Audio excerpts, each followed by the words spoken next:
네, 이번 시간에는 장기손해보험에 의해 두 번째 시간입니다. 자, 이번 시간에 살펴볼 내용은 우리 보통약관의 주요 내용들을 쭉 한번 볼 건데요.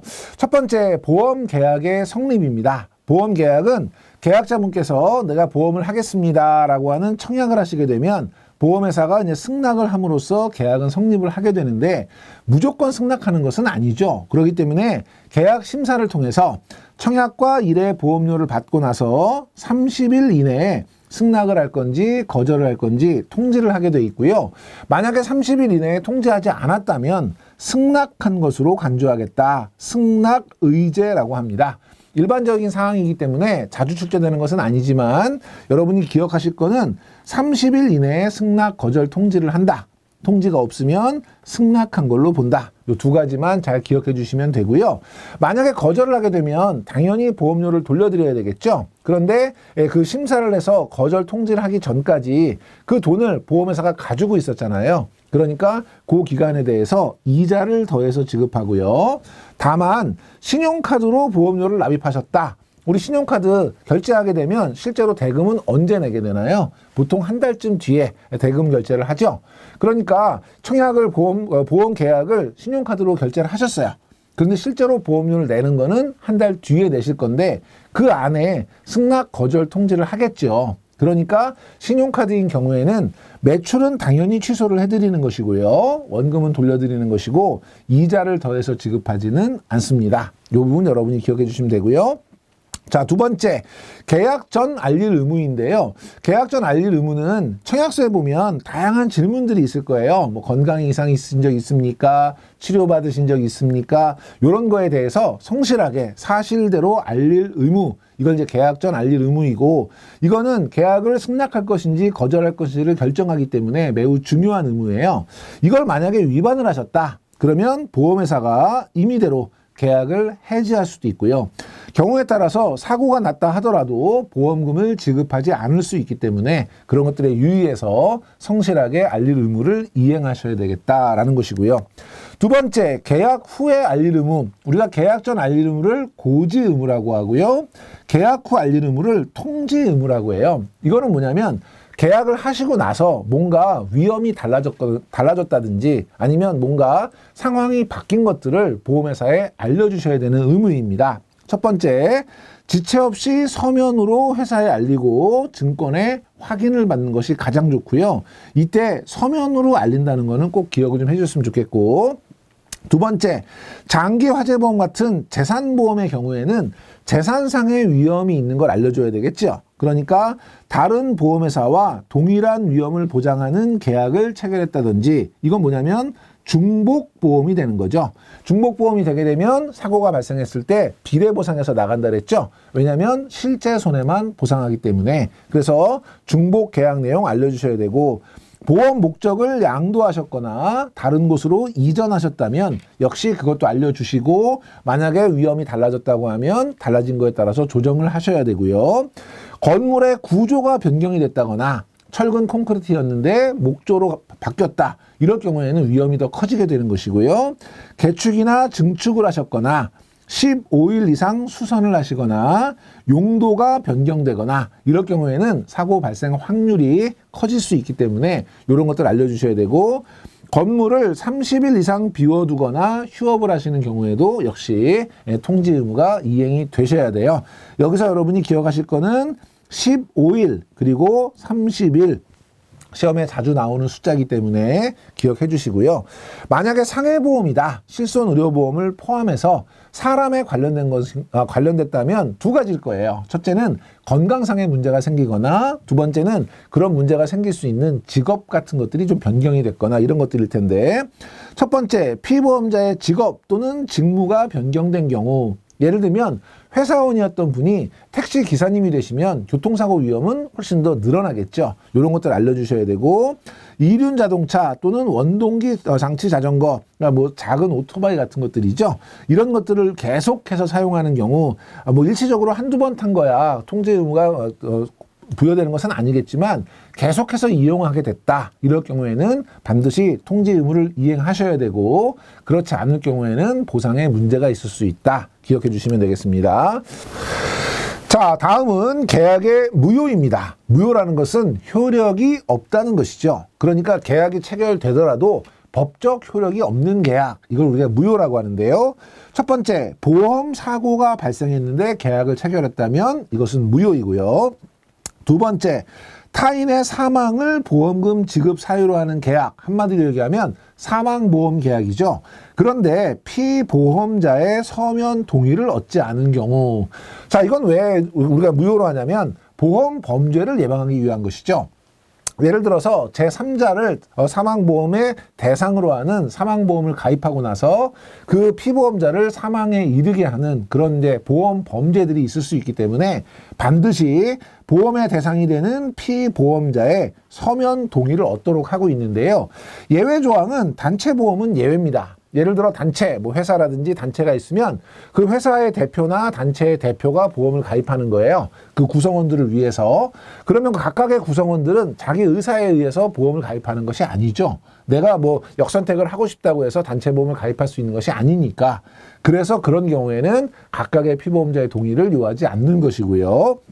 세 번째, 만 15세 미만자, 심신상실자, 심신박약자의 사망을 보험 지급 사유로 하는 경우, 이 경우는 뭐냐면 정상적인 의사결정을 하기가 어려운 그런 분들이기 때문에 보험사고를 예방한다는 차원도 있고요. 또는 피보험자의 의사에 반하는 보험계약이 성립되는 것을 막기 위해서 무효로 하는 것이고, 피보험자의 나이에 미달되거나 가입 연령보다 미달되거나 초과되거나 이런 경우에는 가입 연령을 넘었기 때문에 원칙적으로 무효다, 이런 것이죠.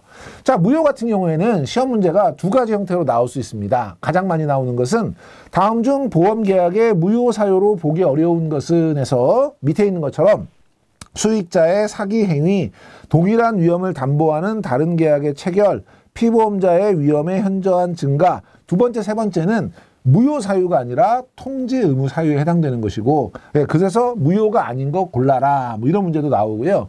또 하나는 이 무효 사유를 쭉 써놓고 뒤에다가 이 경우는 취소 사유에 해당된다, 해지 사유에 해당된다, 이런 지문이 나오기도 합니다. 취소와 해지가 아니고 무효라는 거 여러분이 꼭 기억해 주시면 되겠고요. 계약 내용의 변경입니다. 계약자는 회사의 승낙을 얻어서 계약 내용을 변경할 수 있는데요. 보험 종목, 보험 기간, 납입 주기, 수금 방법, 납입 기간, 심지어 계약자와 피보험자, 가입 금액까지 다 바꿀 수 있어요. 그래서 시험 문제에서는 계약자는 바꿀 수 없다든지 피보험자는 변경이 불가하다든지 이런 형태의 지문이 나오기 때문에 챙겨두시고요. 회사의 보장 개시는 청약을 승낙하고 제1회 보험료를 받으면 개시가 되고요. 문제는 1회 보험료를 받았는데 아직 승낙을 안 했어요. 근데 그때 사고가 났어요. 그럼 이때는 어떻게 해야 되죠? 이건 승낙 전 의제라고 해서 일단 1회 보험료를 받았다면 승낙을 하지 않았더라도 그 사이에 만약에 발생한 사고에 대해서는 보상을 하도록 규정하고 있습니다. 그래서 승낙하기 전에 보험금 지급 사유가 발생했다. 즉 사고가 났다면 거절 사유가 없는 한 보상하도록 하고 있다라는 거예요. 그래서 보장 개시는 승낙과 1회 보험료인데 1회 보험료를 받았다면 승낙하기 전이라도 보상은 해야 된다. 결국 1회 보험료를 받았냐 받지 않았냐, 이게 책임 개시의 중요한 요건이 된다. 이렇게 여러분이 정리해 주시면 되겠습니다. 자, 보험금의 지급인데요. 자, 환급금의 경우에는 청구일로부터 3영업일 이내에 지급하는 게 원칙입니다. 우리 철회 같은 경우에도 3영업일 안에 지급하도록 하고 있죠. 3영업일, 이거 10영업일로 많이 바꿔서 시험 나오고 있고요.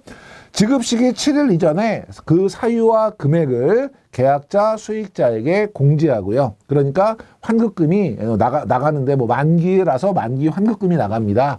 해지 환급금이 나갑니다. 이런 이제 사유와 금액 이런 것들을 공지하라는 것이고, 만기 및 해지 환급금은 지급 사유 발생일 다음 날부터 1년 이내에는 평균 공시이율의 50%, 1년 초과 시에는 1%를 적용해서 만약에 지연이 되는 경우에는 이렇게 지급한다는 뜻이고요. 중도 환급금의 경우에는 만기일까지는 평균 공시이율, 그리고 만기 다음 날부터 1년까지는 공시이율의 50%, 1년 초과 시는 1%, 이렇게 여러분이 기억하셔야 돼요. 그러니까 만기 환급금은 만기 날 지급을 해야 되는데 지급을 안 했다.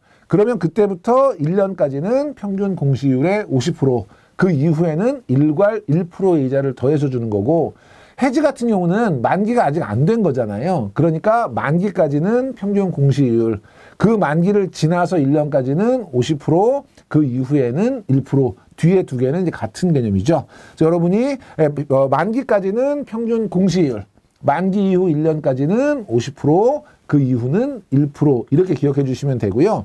3영업일이 시험에 많이 나오지만 간혹 가다가 그 밑에 있는 지연 이자에 대한 부분도 간혹 출제가 되는 부분이어서 여러분이 봐주셔야 되고, 그때 1년 초과시 2%라든지 평균 공시율인데 이거를 뭐 표준이율이나 예정이율과 같은 지문으로 시험 문제를 많이 내고 있어요. 그래서 여러분들이 다시 정리하면 만기까지는 평균 공시율, 그 이후 1년까지는 50%, 그 이후에는 1%, 이렇게 명확하게 정리해 주시면 될 것 같고요. 사고가 났다. 사고가 나서 보험금을 지급한다.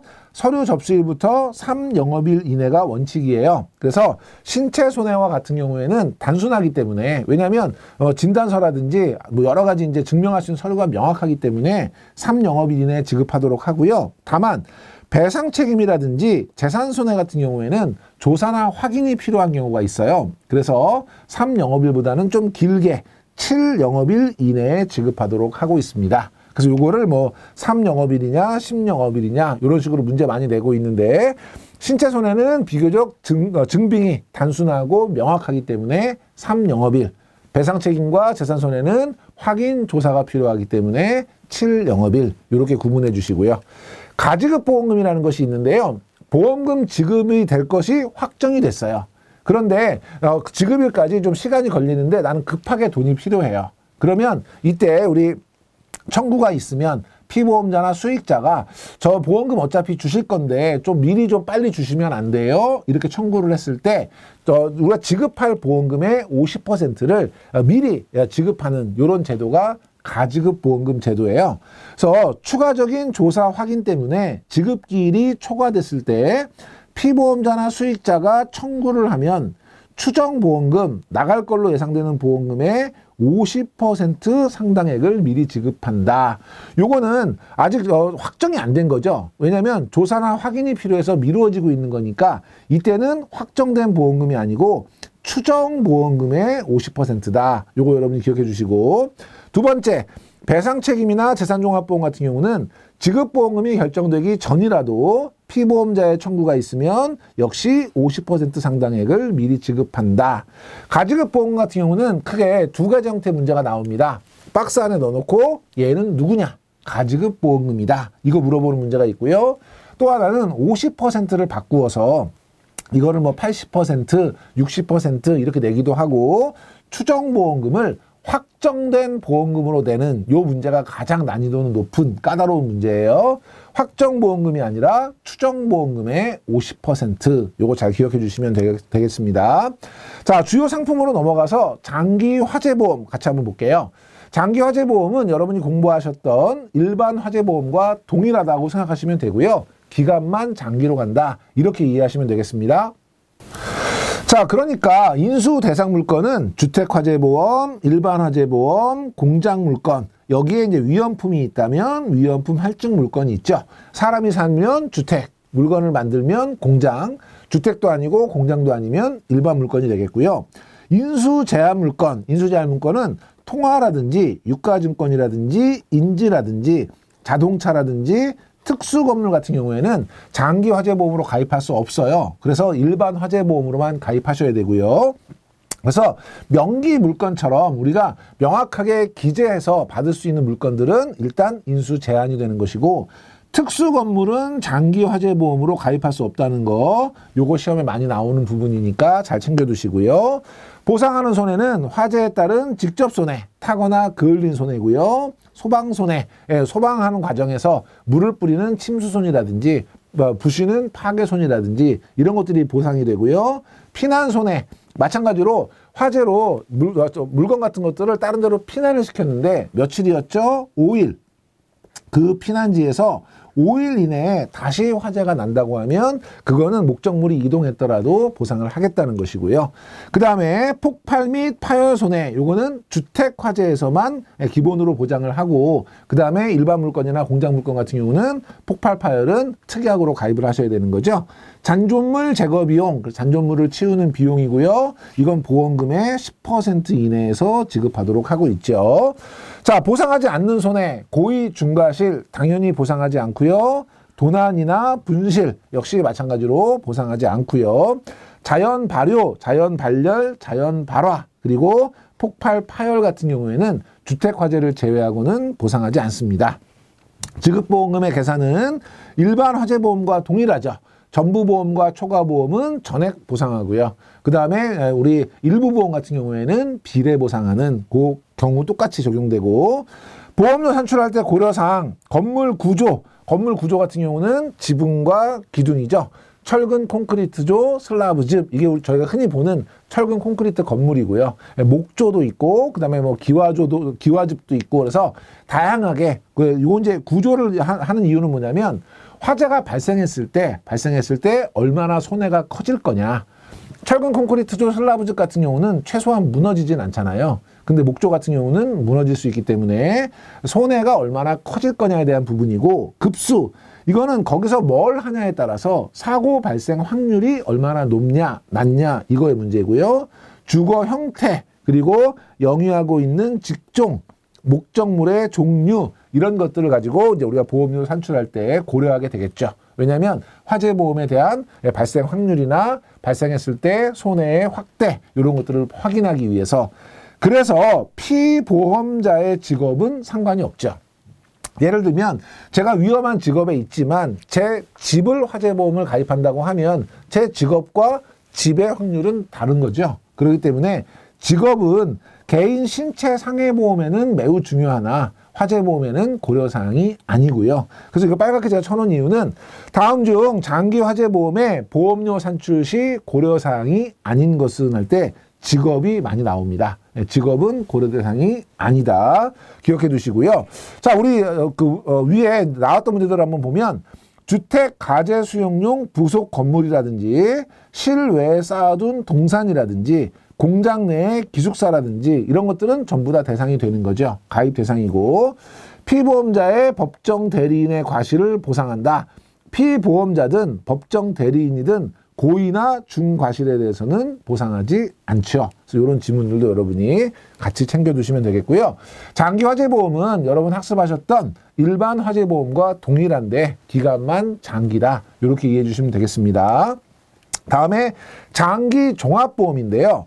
재물에 대한 손해, 신체에 대한 상해, 그리고 제3자에 대한 배상 책임을 한꺼번에 보장하는 그런 상품입니다.